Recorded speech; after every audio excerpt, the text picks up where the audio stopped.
그 제가 어제 오늘 지금 계속 그 새로운 사실들이 저한테 이제 그 제보가 오고 있는데 이 입틀막 사건 있지 않습니까? 우리 너무나 경악했던 그 김성희 의원, 진보당 의원 강성희 의원, 강성희 의원 그때 그 전주에서 그 입틀막 사건이 있었어요. 카이스트 가서 그 다음 날은 그렇죠. 카이스트 학생에 대해서도 이랬던 그 경호처 경호관들에 대해서 표창장을 수여했다는 거예요. 그리고 대통령이 입틀막 그 했던 것에 대해서 그 해당 경호관을 치하했다는 겁니다. 잘했어.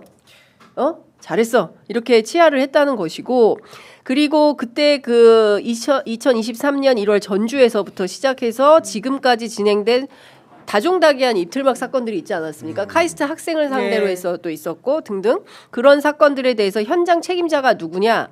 바로 이광우 경호본부장이라는 거예요. 그러니까 이광우 경호본부장이고 그 다음에 지금 얘기가 나오는 게 뭐냐면 카이스트 입틀막 했을 때는 김태훈 지금 이 사람이 수행부장이라고 하는데.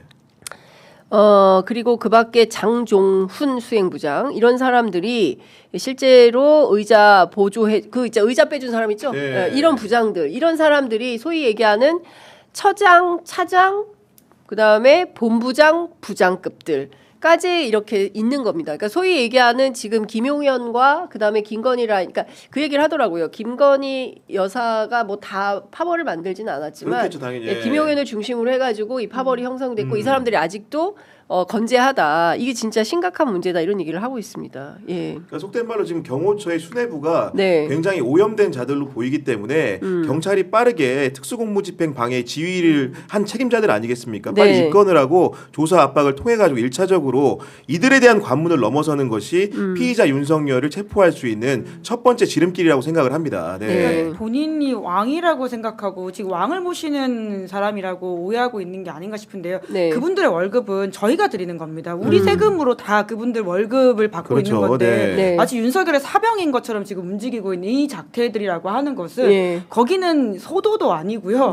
그리고 윤석열 대통령 왕도 아닙니다. 지금 직무가 정지되어 있는 한낱 사실은 그냥 뭐라고 할까요? 뭐 지금 관저에서 뭐 술 먹고 지금 유튜브 본다 이런 소문 있지 않습니까? 그런 분에 불과한 사람에 대해서 경호처가 좀 잘못된 판단을 하고 있다라는 이야기 드리고 싶고요. 그리고 윤 대통령 수차례 자기가 이야기했잖아요. 참모 뒤에 숨지 않겠다. 뭐 밥 혼자 안 먹겠다. 이렇게 약속을 두 가지 크게 했었는데 밥을 혼자 안 드시는 건 모르겠지만 참모 뒤에 숨고 있는 건 너무나 좀 명백한 것 같습니다. 밥은 사람들이 안 먹어주는 것 같은데 요새.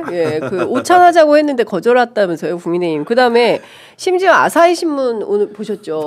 아사히 신문 보도에 따르면 그 폭탄주를 소폭을 20잔 앉으면 20잔씩 먹고 술자리가 1대1로 그리고 그 새벽까지 술자리가 이어졌다는 것이고 계엄령이라는 얘기를 자주 언급했다는 거. 이제 일본 언론 아사히에서 전직 관료 입을 빌어가지고 이런 보도를 하기 시작합니다. 아사히 맥주 생각나더라고 저는.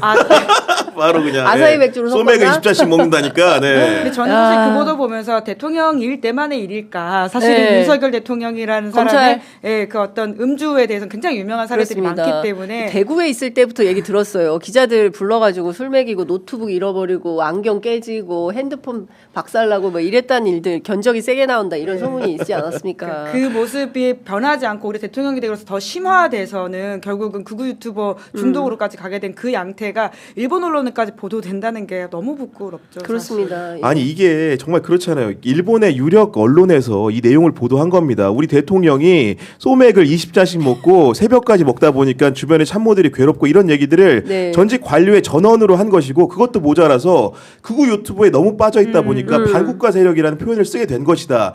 이런 식으로 얘기를 하는데 일본 국민들이 이걸 뭐 고지고대로 다 받아들일 거 아니겠습니까? 그렇습니다. 일본 사람들이 대한민국이 주권을 가진 국민들이 선출한 대통령이라는 자가 이렇게 국정 운영에 신경을 쓰는 게 아니고 밤마다 술판을 벌이고 있다? 이런 인식을 갖게 될 거 아닙니까? 그러니까요. 그러니까 지금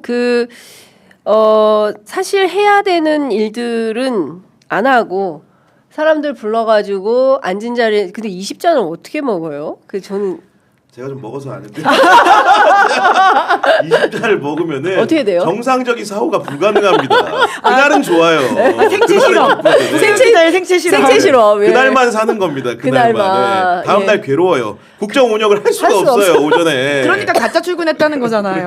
네. 지금 그러니까 전반적으로 이 모든 것들이 다 이렇게 딱딱 들어맞아야 되는 것들인데, 그러니까 이런 식으로 국정 운영 5년 했으면 진짜 나라가 큰일 날 뻔했겠다, 파탄으로 갔겠다라는 생각이 들 정도의 네. 것들이 뒤늦게 이제 나오기 시작하는 거죠. 카더라했던 소문들이 정말 다 사실이었구나라는 차원에서도 네. 좀 경악을 금치 못하겠다. 아니 그리고 여당 의원들도 배알도 없는 게 이 기사 보면은 되게 창피한 게 뭐냐면은 야당 비판하다가 술 좀 들어가면 여당 비판. 여당도 욕본다는 거 아닙니까 이게 그러니까. 본인들이 대상일 수도 있는 거예요 이게 예. 왜 확실하게 단도리를 못하냐 그렇죠. 사실 그렇잖아요. 관여앞에 예. 갔던 그 의원들 중에서도 아마 윤석열 대통령이 그때그때 따라서는 비판했던 사람들이 있을 겁니다. 특히나 나경원 의원이 전당대회에 출마하려고 했을 때는 사실상 대통령실 입장에서는 국정 운영과 관련해서는 거의 뭐 적기라는 식의 그러니까요. 이야기까지 네. 나온 바가 있지 않습니까?